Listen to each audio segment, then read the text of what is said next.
we can use the subtotal function to count how many cells in a range have a given color. So basically in the name column, we've got some colors here. Okay, so remember that if we filter, then the subtotal function just picks up on what's been filtered.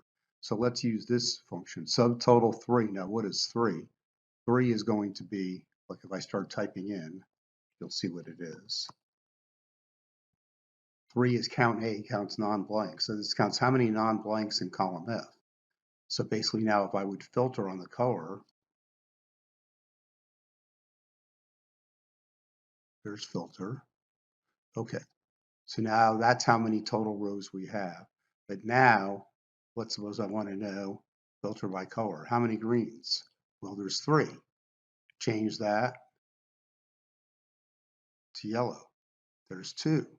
3, 2, 1, blast off, I guess. Filter by color, red. So now I can count how many cells in a given range or of each color. Now I can clear the filter and we'll go back to what we had. But I think that's really cool that you can count how many cells in a range or a given color.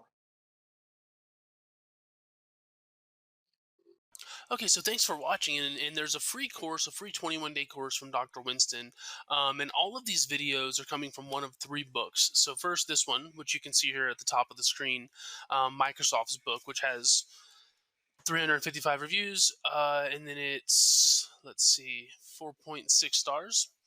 It's coming from this book as well, his marketing analytics book, which is down here, and you can sort of see 4.5, or his newest book, his analytics stories book, which is here. And with that one, you can see it's 4 point something, or maybe even 5. I don't think it's 5. Yeah, 4.8. And so, yeah, anyways, in the description, there's a free 21-day course from Dr. Winston, or you can go to excelwithwayne.com/free, and it'll be there. But again, thanks for watching, and if you have any questions, just please let us know. Thanks.